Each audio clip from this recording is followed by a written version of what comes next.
Hola Ivonne, ¿cómo estás? Muy bien, gracias. Qué gusto de estar contigo. Gracias por la Bueno, invitación. quiero darte una bienvenida de parte del canal Mensajero Maranata y que puedan conocer otros la labor que tú haces como educadora, si mencionaste que educadora de salud, coaching también.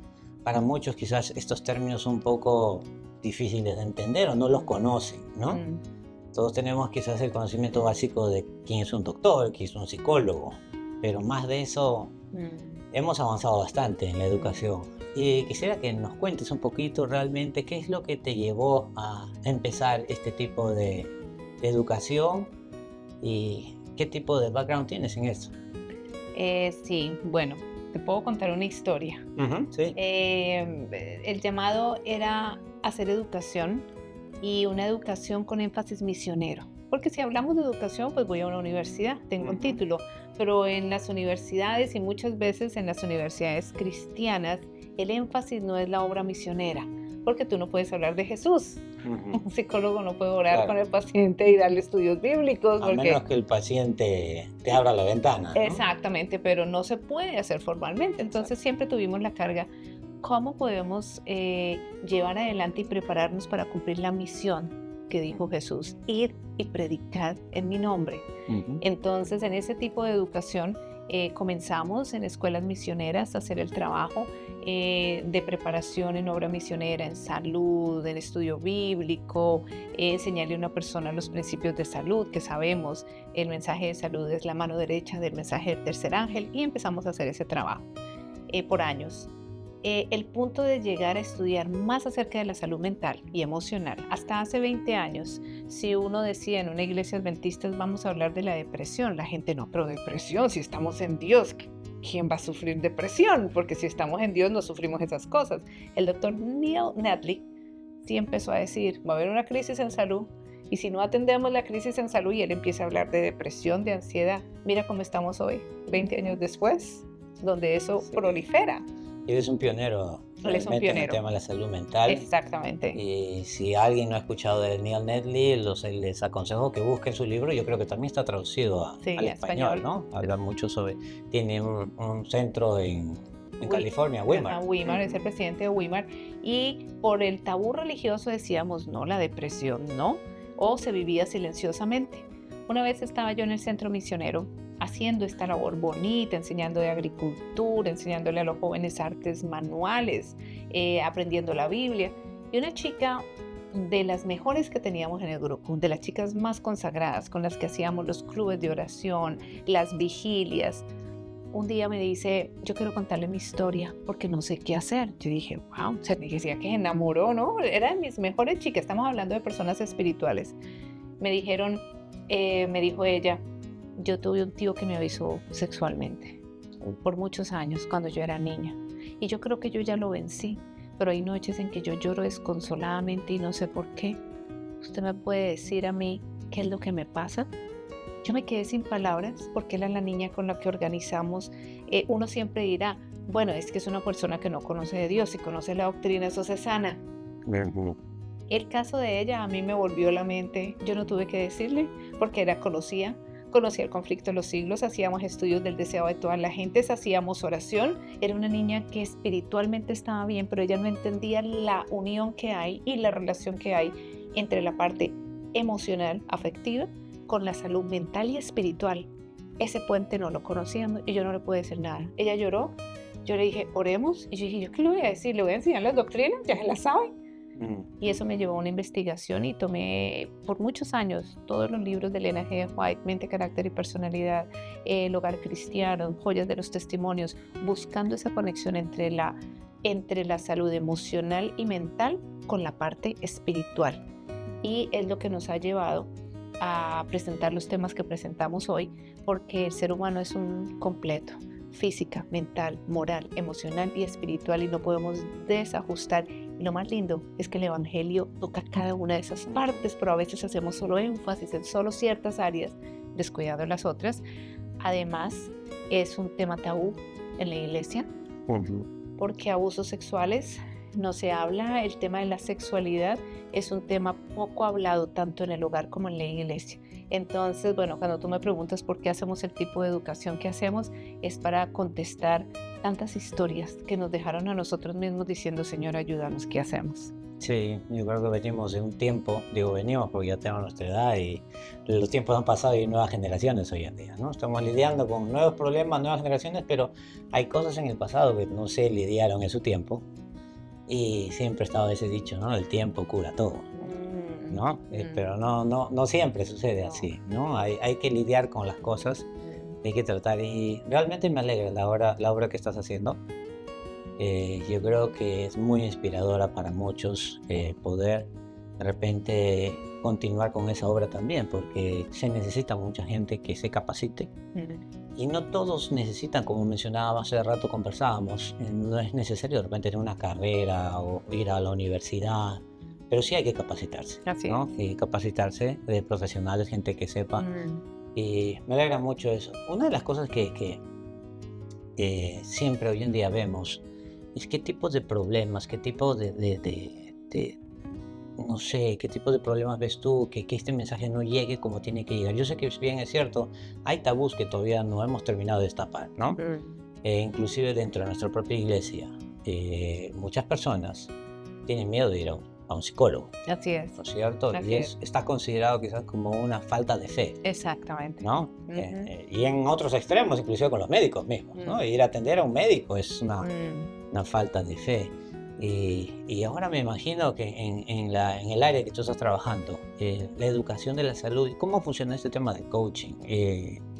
Es un término que últimamente está saliendo a flote y mucha gente ya lo habla un poco más, ¿no? Sí. ¿De qué se trata? ¿De qué? Sí, la práctica del coaching es una práctica muy bonita. Comenzó inicialmente en aspectos de deportes. El coach El coach. es esa persona que ayuda a una persona o un equipo a lograr un objetivo. Y la traducción, disculpe, sería el entrenador. Un entrenador. Ajá. Sin embargo, en la práctica profesional de coaching ya se usa la palabra coach. Pero el entrenador es la persona que sabe que tienes una meta y te ayuda a llegar allá, pero cuenta contigo. Sí, muy diferente como cuando uno va a un consultor que le dice usted tiene que hacer esto y la persona tiene que seguir un formato. El coach ayuda a las personas a lograr los objetivos, pero cuenta con la persona. El aliado más grande es la persona que necesita ayuda. ¿Sí? Interesante. Así es, por ejemplo, muchas veces, y esto es una realidad, no una crítica, una persona va al médico y el médico de una EPS o de un seguro, ellos tienen que ver de 30 a 40 pacientes al día. Por estadística solo puede tener de 8 a 10 minutos con cada paciente, máximo 12. A lo máximo. El médico, pobrecito, tiene que hacer chequeo médico, tiene que mirar papeles, tiene que escribir todos los formatos que tiene que llenar en los registros. Así que a la persona le dice, hágase esto y la persona sale de ahí muchas veces este medicamento y con las indicaciones. Y la persona pueda que lo haga, como ya después se cansa y dice, no, insulina, yo no me pongo más insulina. Entonces, ¿qué hace el coach? El coaching en salud lo está lanzando tremendamente Harvard University en este momento. Ustedes pueden entrar a la página de Harvard University Medical School y los mejores estudios de coaching los está sacando Harvard. ¿Por qué? Porque ellos se han dado cuenta que las enfermedades más prominentes en este país y en el mundo son enfermedades cardiovasculares, cáncer, enfermedades autoinmunes, pero las dos primeras, cáncer y enfermedades cardiovasculares, son enfermedades de estilo de vida. Significa el estilo de vida que pasa la genética. Significa que lo que hago, lo que como, lo que pienso, cómo me divierto, lo que hago con mi cuerpo, lo que hago con mi mente, está influyendo en el desarrollo de un cáncer o de una enfermedad coronaria. Entonces, ellos dicen se necesita más de 12 minutos. Y se necesita más que medicamento. Entonces tenemos que tener a alguien en cuenta, el paciente. El paciente tiene que ser parte de su proceso de recuperación, pues es la que queremos alcanzar. Y el coaching llega con una mentalidad de poder ayudar, uno, a que el paciente tenga conciencia de su situación, a que sea parte del proceso de sanidad, no que yo te doy a ti un script, haga eso, vaya, mire cómo lo hace y la persona, tengo que hacer esto, pero no lo hace suyo. Y cuarto, que haga cambios en estilo de vida. Entonces el coaching es ayudar a alguien a que logre un objetivo donde el profesional hace que la persona sea partícipe, que tenga ideas, que asuma el proceso como suyo y se han dado cuenta que estos pacientes salen adelante porque ya ellos son el protagonista de su propia salud e historia. Entonces, es un arte muy bonito, sin decirle a la persona qué tiene que hacer, sino haciendo preguntas para que ellos con sus respuestas hagan un elaborado también y desarrollen estrategias de cómo lo van a llevar a su casa, cómo lo piensan hacer, porque el que tiene toda la información es la persona que se está haciendo coach. Excelente. Bueno, Ivonne, y has hablado bastante sobre la generación desconectada. Una generación desconectada. ¿Podrías de repente ampliar un poquito sobre a qué generación te refieres realmente, ¿no? O sea, podría ser la generación pasada, la generación nueva, y en la generación nueva, ¿qué tipo de jóvenes tenemos hoy en día, ¿no? Porque se escucha bastante de Gen Z. ¿Quiénes son los Gen Z? Los millennials, la generación X, no sé, tantas generaciones que hoy en día están teniendo nombres. Nos has hablado bastante sobre la generación desconectada. Quisiera saber un poquito sobre ese punto porque me gustaría que toques, especialmente para los que nos están escuchando, sobre las familias. ¿Qué problemas ves en las familias hoy en día? ¿Qué problemas se ven en el tema de los jóvenes? Quizás en los niños, ¿no? Porque todo viene desde abajo. Ayer mencionabas que nadie ha crecido bajo una palma, ¿no? O sea, alguien ha tenido que estar atrás y alguien tiene que... Probablemente hay generaciones trayéndose ese tipo de cosas. Háblanos un poco sobre eso. Sí, cuando hablamos de la generación desconectada, hoy la sociedad ha hecho unas divisiones muy interesantes en cuanto a generaciones por edades. Y viene desde X, Y, todos los nombres que tú has mencionado. Y sí, la manera de pensar de los individuos ha cambiado por la manera en que nos comunicamos y nos relacionamos. Las comunicaciones han roto completamente la relación y cambia la manera de pensar. Cuando hablamos de la generación desconectada, estamos hablando de esta última generación de 15 años para adelante, muy diferente a 15 años atrás. Hoy en día, un niño le manda un mensaje: mami, no quiero ir a desayunar, y le manda un emoticón con una carita triste dentro de la casa. Emojis, ¿no? Ahora todo se comunica con emojis. Ese es el... Exactamente, o simplemente un dibujito haciendo no quiero ir a desayunar. Cuando en nuestra generación eso pasaba, uno tenía que darle la cara al papá y cuidado, no va a desayunar. Hoy en día. Entonces, cuando hablamos de la generación desconectada, estamos hablando de una generación que tiene cosas materiales muchísimas más de las que teníamos nosotros, tienen acceso a información muchísimo más de la que teníamos nosotros. Una biblioteca en la mano. Gratis. Porque esta generación no paga el Wi-Fi y a través de Wi-Fi tiene todo. A nosotros nos tocaba ser parte de las cargas de la casa y ayudar a asumir las responsabilidades de la casa. Es una generación que físicamente está fit, que elige, que mira, puede darse el gusto de decir quiero estudiar, no quiero estudiar esto, y tienen todo. Pero es la generación más desconectada. Y yo quisiera hacer un énfasis aquí. No es solamente las últimas generaciones. Estamos hablando de que hoy en día todos estamos cayendo en el problema del exceso de información y el exceso de contacto. Tengo 10,000 amigos en internet, pero cada vez nos sentimos más solos. Porque el contacto persona a persona, cara a cara, hablar, mirarse, ha sido reemplazado por mensajes de texto, por emojis, por mensajes en Facebook, así tenga 10,000 amigos. Los jóvenes hoy en día tienen problemas de establecer contacto visual. Visual, personal. Con los adultos o entre ellos. Mirando un rostro, aprendiendo inteligencia emocional, aprendiendo a descifrarte. Oye, él está bravo. No, como yo lo sé en una pantalla, ¿no? Entonces, pero en sí no es solamente de las últimas generaciones. La generación desconectada que se refiere a los jóvenes adolescentes hoy en día, yo me atrevo a decir que es una generación altamente distraída, donde les cuesta enfocarse, pero ahí no es solo la última generación. Los padres están altamente distraídos. También. Claro, ¿cuántas horas pasamos haciendo así en Facebook y en Instagram? ¿No? Que era tiempo en el pasado que se hablaba.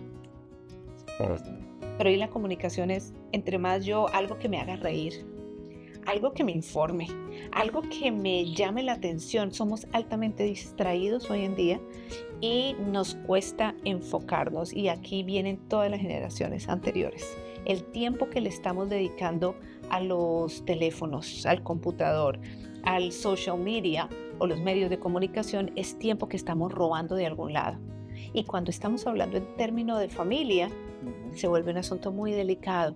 Porque si pasa solo entre amigos, está bien, uno puede soportar no tener un amigo, pero no tener la presencia de un papá que está modelando identidad al varón, que está modelando protección a la niña, la presencia de un papá que está modelando seguridad al mismo cónyuge.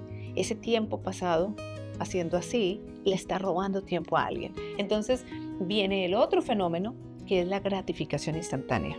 Todos estos medios son rápidos. Uno ahora compra y hace así.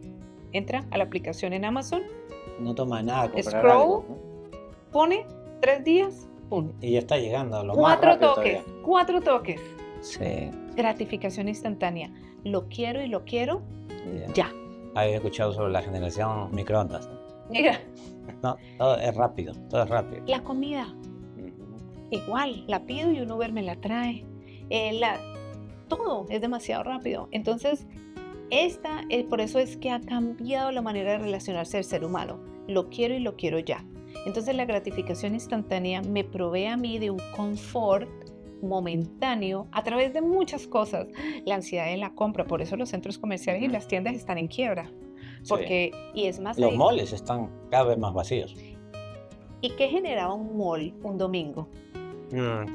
Ir de familia, Salir a almorzar, salir a pasear juntos. comprar ropa juntos, donde la papá le decía, no, papi, esa camisa de ese color, ay, pero papá, había eso, vamos a comprar los tenis, y tenemos que ir todos, sí, vamos a comprar los tenis al hermanito, y todos tenían que ir.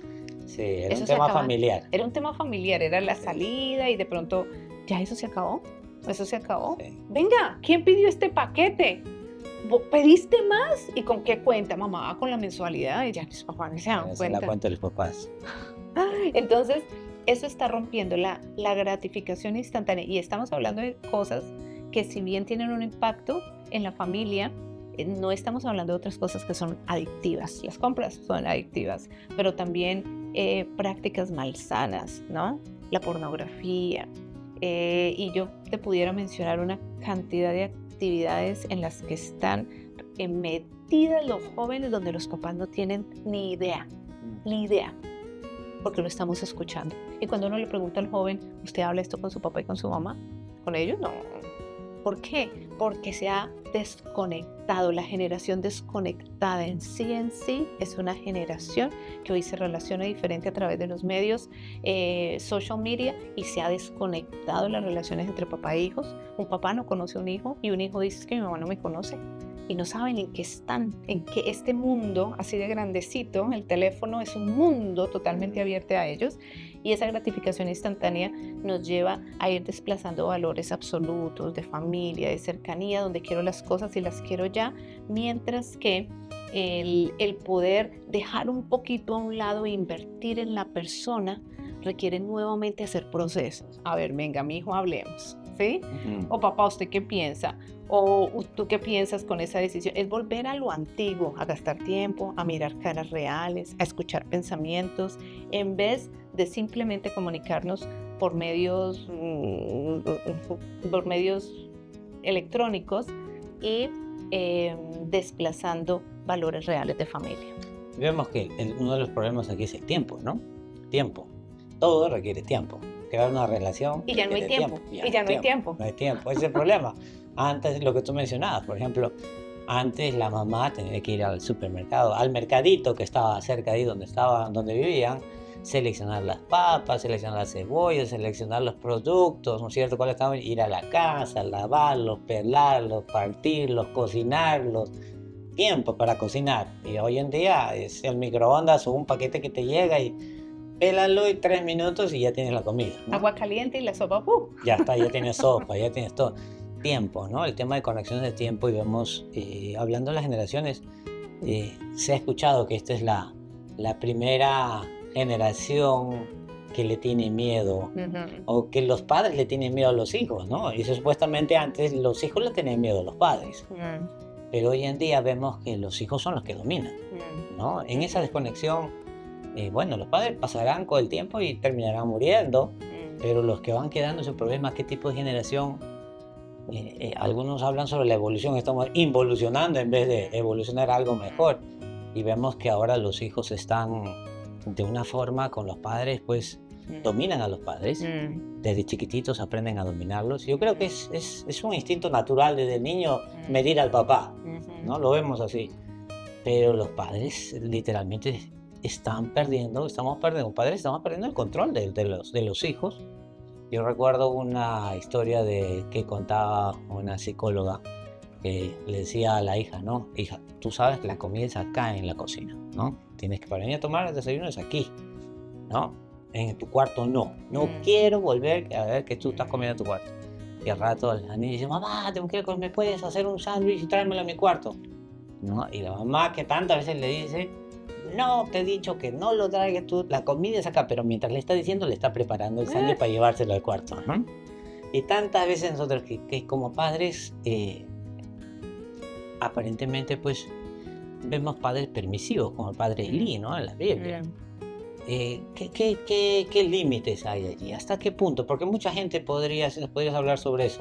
¿Hasta qué punto hay una línea donde a veces uno puede ser permisible o de repente pasarse al otro lado y ser demasiado un padre muy disciplinador, muy estricto, ¿no? Yo creo que debe haber un equilibrio. ¿Dónde está ese equilibrio? ¿Cómo lo ves? Bueno, tú me acabas de mencionar un punto que hay que hablar de eso. Es el problema de la cronopatía, el problema del manejo. Cronopatía. No hay tiempo. Y interesante, siguen siendo las mismas 24 horas desde hace 100 años.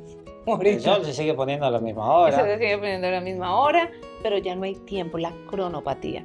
Corremos, no tenemos tiempo ni para atender nuestras propias necesidades. Ese es un problema de raíz, porque no es problema de tiempo, es problema de percepción y es un problema como una pandemia, ¿no?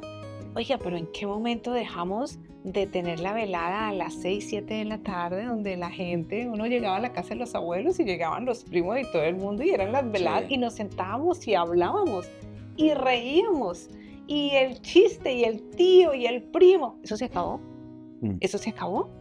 Entonces, el problema no es de tiempo, es de percepción, es de prioridades y es de que nos hemos comido el cuento de que estoy demasiado ocupado, pero es un problema de malos hábitos y de prioridades. Ya la prioridad no es la familia, la prioridad es el tiempo y mi producción. Tengo que producir. Si tú ves, las gallinas se siguen yendo a dormir a la misma hora. Yo crecí en las montañas ahí en Perú, en Oxapampa, y me acuerdo que no teníamos electricidad y teníamos una lamparita de querosene, ¿no? Y tenía que terminar mis tareas porque mi mamá no iba a pagar querosene ahí para que esté toda la noche. Pero nos íbamos a dormir a la hora y ya sabía yo, juntábamos las gallinas, entraban a su corral y nosotros nos metíamos a la casa a dormir, ¿no? Y eso era 7 y pico de la noche. El tiempo sigue siendo igual, ¿no? El tiempo sigue siempre igual, entonces es un problema de percepción. Cuando el padre ya no tiene tiempo ni para sus propias necesidades, ¿sí? Porque ya no tengo tiempo de hacer ejercicio, si está trabajando en una oficina, ya no tengo tiempo. En el campo es una bendición porque allá las cuestiones físicas oscuras y usted no puede seguir sembrando, tiene que entrar a la casa y si no hay luz, es diferente en la ciudad. La vida naturaleza controla la naturaleza, todo. Pero ya en estas naturalezas de cemento es diferente. Entonces, cuando el padre no tiene tiempo para sus propias necesidades, para cuidarse, para hacer ejercicio, no tiene tiempo para dedicar ese tiempo de calidad a su esposa y al esposo, porque la esposa salió de la casa y la razón por la que le echa agua y todo es mágico es porque ella está trabajando también, porque los roles se han invertido y los dos tenemos que producir, pero es que los gastos son más grandes, ¿no? Los gastos... La demanda es mayor, la demanda de los gastos en una ciudad es mayor, pero al mismo tiempo, ¿sabes qué ha aumentado? El deseo de tener. Las abuelas, si tenían un bolso para ir a la iglesia era mucho, ahora tenemos 10. Es que no habrá una competencia también, una competencia. Entonces ahí viene. Fíjate que si nosotros empezamos a descifrar el problema, nos damos cuenta que los medios, ay, tan bonito ese bolso, ay, mire lo que salió. Antes uno iba a las tiendas cuando se iba y miraba que estaba de moda. Usted ya mira que está de moda todo el día, todo el momento, y te lo están vendiendo. Entonces, mientras que las abuelas, hablemos de las abuelas, tenían sus zapatos para ir a la iglesia, tenían los zapatos del diario de trabajar y tenían, si estaban en el campo, las botas. 4 zapatos. ¿Cuántos zapatos tenemos hoy y cuántos queremos? Mm. La mamá tiene que salir de la casa porque la demanda de lo que necesito ha aumentado. ¿Sí te das cuenta del problema? Sí. Entonces la mamá sale de casa porque ahora yo necesito, realmente necesito o quiero gratificación instantánea. El hijo, ¿qué hijo tiene 2 pares de zapatos o 3? Como pasó a los abuelos. No, son Y es sorprendente varios. ver cómo familias humildes, que uno mira, que literalmente son humildes y no tienen muchos recursos, pero vemos que los hijos demandan unas zapatillas que wow, y uno mira los zapatos de la mamá y papá y comparan las zapatillas de los hijos y se matan para comprar esas zapatillas. Exacto, porque podemos ir de un modelo, como yo no tuve, yo no quiero que mi hijo pase eso y yo le voy a dar lo que no tuve. Y nos vamos de un extremo de escasez a la abundancia, a sacrificio de tiempo, a sacrificio de invertir en la persona, a sacrificio de decir, venga que lo más importante hablemos, ¿sí?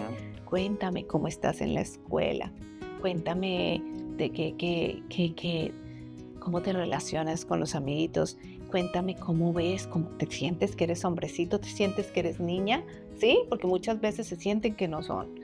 ¿Cómo el hombre puede hablar eso? Se han sacrificado muchas cosas en el altar de lo que necesito, pero es una necesidad o es un deseo. Nuevamente, la gratificación instantánea. La mamá sale de casa, el papá sale de casa, los dos tienen que trabajar porque la demanda es más grande, porque el niño ya no quiere los zapatos que valen $30, sino los que valen 180 y 200. Entonces tiene que haber más producción. Los medios de comunicación nos están bombardeando con eso y salimos y ya es una nueva cultura. Entonces ahí es donde el problema de la coronopatía sucede y ya no hay tiempo. Cuando ya no hay tiempo, entonces las familias empiezan a abrirse.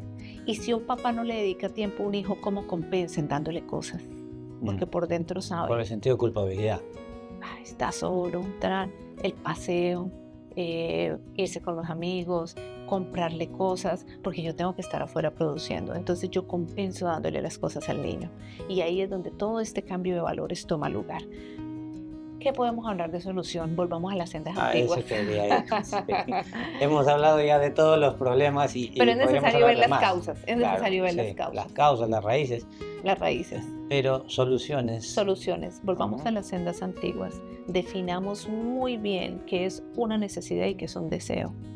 Y eso se tienen que sentar papá y mamá a definirlo. Rico tener el carro de $100,000, ¿verdad? Hasta yo me acuerdo que tenía un amigo que decía, el olor a nuevo corrompe, me decía, ¿no? Pero es bueno tenerlo. Si se puede. Sí se puede, pero papá y mamá siéntense. ¿Qué implica tomar esa decisión? Que la mamá va a llegar a la casa a las 7 o 8 de la noche, que va a ver los niños a decir hasta mañana y los deja dormidos en la cama. Que si mamá y papá salen de la casa, hay que pagar una niñera. ¿A quién estoy trayendo? Tú no te imaginas la cantidad de historias que yo escucho de niñeras abusando, sino ellas, el primo o el novio que viene escondido de la casa, cuando los papás no están a visitarla, abusando de los niños. ¿A costa de qué estoy saliendo de la casa? Papá y mamá se deben sentar, sendas antiguas. Definamos qué es un deseo, definamos qué es una necesidad para no dejar de invertir en lo que es importante. Sentémonos, hagamos actividades. Prioridades, ¿no? Prioridades, priorizar la vida. ¿Qué es una necesidad? Si vamos a gastar tiempo, si el papá va a ser papá para los hijos, si la mamá va a estar ahí, una mamá da seguridad no solo a los hijos, sino al marido. Al llegar a una casa y encontrar una casa ordenada. Pues tú entras hoy a las casas, ya no hay mamás en la casa, es un desorden. Yo tengo que entrar a las casas a llegar a visitar a los jovencitos que se están portando mal y yo veo y yo digo, en esta casa falta una mamá, pero la mamá está enloquecida, preocupada porque el chico tiene tendencias gays y cuando yo llego a la casa, no hay mamá en la casa, no hay mamá. La mamá se va desde las 8 de la mañana y llega a las 7, 8 de la noche cansada. No estamos hablando de gente mala. Él tiene que llegar a medio hacer el oficio, el almuerzo de mañana, o sea, es una esclavitud nuevamente, ¿a costa de qué? Entonces, prioricemos necesidad o realmente un deseo y sentarse con el papá a decir, el carro de $100,000 es chévere, pero vamos a tener que sacrificar tiempo con el bebé, con el niño. ¿Es eso lo que queremos? Porque si nos ajustamos a la realidad del presupuesto, no a la apariencia, hoy todo es filtro. filtro, Sí, filtro, todo filtro. está filtrado. Yo quiero mostrarme en una manera Todo se ve diferente a lo bien, que soy. todo se ve bien en las redes, ¿no? Y compremos el carro y lo tomamos y todo sale en el filtro. ¿A costa de qué? No, no te podemos pagar un carro de $7,000, pero se nos baja la cuota. O si fue aquí, yo estoy poniendo $10,000, pero vamos a poder salir a un parque los domingos. Pero vamos a llegar a las 5 de la tarde. Wow. Y quizás podemos salir y hacemos ejercicio y corremos con los muchachos o vamos al gimnasio con ellos. Eso tiene un precio. ¿Están los padres dispuestos a pagar ese precio? Ese es el punto. El problema de la cronopatía es un problema de consumismo. Entonces es bueno sentarnos. Cuando los padres hacen esa valoración y empiezan a dedicar un tiempito a los hijos, un tiempito, aumentando los tiempos de calidad. Los jóvenes les gusta hacer ejercicio. Mamita, nos inscribimos en el gimnasio. Yo llego temprano del trabajo y a las 5:30 nos vamos. Yo no le conozco a un adolescente que no diga, ¿de verdad? ¿Al gimnasio? ¿Hacer ejercicio? ¡Uy! Es demasiado tentador. Un adolescente se puede traer fácilmente. Pero ¿qué papá está dispuesto a parar a las 5:30 de la tarde para dedicar una tarde a mis hijos? Ahí está la situación de la cronopatía. El problema del tiempo es algo que literalmente profetizado en la Biblia, ¿no? En los últimos días la gente iba a estar, los días se van a cortar. Y vivimos ese tiempo que realmente los días parecen cortos. Por más que el verano, por ejemplo, ahora se está poniendo creo a las 8:30, 8, y va a llegarse a poner a las 9, 9 y pico. Pero aún así no nos alcanza el día. Es más, tendemos a pensar como día más largo podemos trabajar más horas. Esa es la mentalidad. Tengo que producir. ¿Y dónde vamos a producir hijos saludables? ¿Eso está en su lista de prioridades? Si no está en su lista de prioridades, no espere tener hijos saludables. No espere tener relaciones saludables. No espere tener una esposa saludable o un esposo saludable. Metámoslo en la ecuación y a lo que le dedicamos tiempo, energía y las mejores actitudes. Porque muchas veces esa es otra situación. La mejor actitud mía es en el trabajo. Llego a la casa cansado, con un ceño fruncido, y eso es lo que ven mis hijos en el poquito tiempo que tienen conmigo. No, dediquémosle también parte de nuestra mejor actitud a ese niño, a esa niña, a esa esposa y a ese esposo que necesita también eso. Entonces, volvamos a las sendas antiguas, volvamos a la realidad de lo que podemos, en donde estoy segura que Dios a todo le da el pan que necesita, pero metamos en la lista que también somos seres humanos que necesitamos conexión. Yo creo que coincidimos en eso. El campo, como tú dices, nos da a nosotros una mejor calidad de vida, ¿no? Y probablemente la gente que nos está escuchando está en la ciudad. Y probablemente en ese momento no tiene ni los medios ni la posibilidad de salir a un campo o a un lugar fuera de la ciudad y de repente reducir sus costos, no sé. ¿Qué consejo podrías darle ahora a los padres que están, quizás alguien que nos está escuchando allá y que de repente está escuchando, está diciendo, sí, mira, tengo esta situación en casa, estoy amarrado a esto, estoy con problemas acá, mis hijos, mi esposo, deudas y todo eso, Deudas. ¿no? Y en parte lo has hablado, pero en una forma práctica, ¿qué cosas podrían hacer? Ya, o si tuvieran que empezar con algo, sí. ¿Con qué podrían empezar ahorita? Un consejo demasiado importante. La salud se pierde por hoy en día 2 factores: estilo de vida, lo que comemos, los hábitos que hacemos, la falta de ejercicio, alimentación, eso está diciendo Harvard University, falta de ejercicio, alimentación malsana y estrés. Uno de esos 3 factores. Falta de ejercicio, alimentación no adecuada y mala estrés, mala nutrición, junk food, azúcar, porque viene el estrés, el azúcar, ¿no? Entonces son 2 males. Y estrés, uno de esos 3 y tiene las causas de base para problemas cardiovasculares, para problemas de cáncer, para problemas autoinmunes. Entonces, ¿qué sería el punto acá cuando hablamos de el manejo de esto? ¿Qué cosas prácticas podemos hacer? Para el manejo del estrés necesitamos aprender a parar. Aprender a decir no. O decir sí cuando tengo que decir sí. Sí. Con el poder parar, poder dedicar tiempo a lo que es realmente importante. Somos responsables, tenemos que hacer lo que tenemos que hacer, pero volver a dar prioridad, 1, a la salud física, a la salud emocional, a la salud espiritual. Y no hemos tocado la parte espiritual. pero muchas veces si se le dedica un poco tiempo a los hijos, se dedica no tiempo de calidad a la esposa, el tiempo con Dios como es, se convierte Dios en un amuleto, estudios, una oración y de pronto una lectura para los que tienen valores cristianos y el culto familiar, ¿dónde queda el altar familiar? Sin apresuramiento, sin juicio, sin que sea la hora del regaño a los hijos, sino un tiempo donde realmente yo me siente a degustar, abrir la palabra de Dios y que mi hijo me esté viendo. Entonces, cosas prácticas para hacer. Aprender a parar. Aprender a dar prioridad a la salud. Aprender a dar prioridad a las relaciones. Y aprender a dar prioridad a Dios a través de prácticas donde el padre asume un sacerdocio de recoger a su familia y de decir, dediquemos estos 10 minutos, mi amor, ¿qué petición de oración tienes? Papi, ¿tú quieres algo? Darle gracias al Señor. Y donde el papá hace esa labor de reunir a sus polluelos todos los días para venir delante del Señor, alguien tiene que parar en esa casa. Qué importante, ¿no? Qué importante. Los tiempos, lo que estamos viviendo, yo puedo ver que como tú lo ves realmente también, el mundo está ocupado, todos están corriendo de aquí para allá y nadie está literalmente meditando en lo que viene mañana, ¿no? Las actitudes que tomamos hoy, las decisiones que tomamos sin pensar en las consecuencias. Y hay consecuencias para todo. Así es. ¿No? Y como cristianos realmente esperamos una consecuencia buena a las decisiones de hoy, ¿no? En cierta oportunidad la definición futuro es la suma de todas las decisiones, ¿no? ¿Cuál va a ser nuestro futuro? ¿No? ¿Cuál va a ser el futuro de nuestras familias, el futuro de nuestros hijos? Ivonne, yo creo que ya estamos con el tiempo. Tenemos una actividad ahora. Realmente estamos contentos de que hayas compartido dentro de tu tiempo bien ocupado, por lo menos he dado estos minutos para conversar. Gracias. Ha sido muy, yo creo, muy instructivo. Hay muchas cosas que me gustaría conversar contigo. Probablemente, Dios mediante, podamos reunirnos y conversar más. De repente online podemos conectarnos también. Pero ya para terminar, quisiera que le des de repente a alguien que está allá, le des un último mensaje. ¿Qué ha puesto el Señor en tu corazón para poder compartir con otros? Sí.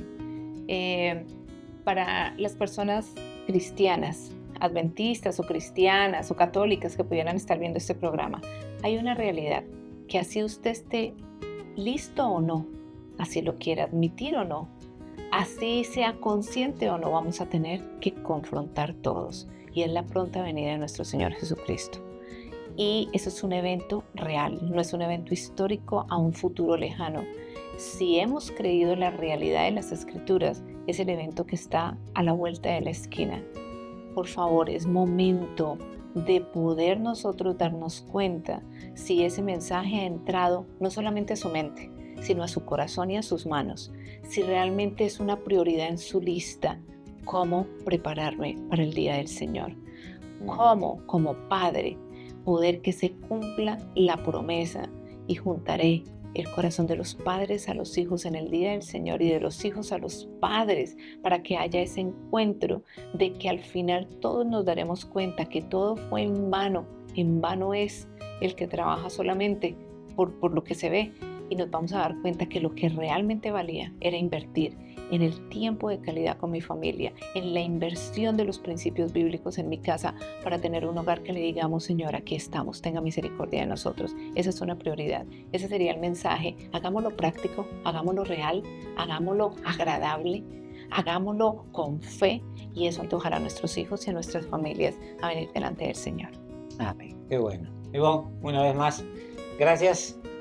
Que el Señor te bendiga tu ministerio. Amén. Dios mediante estaremos reuniéndonos en otro episodio más. Gracias. Gracias una vez más.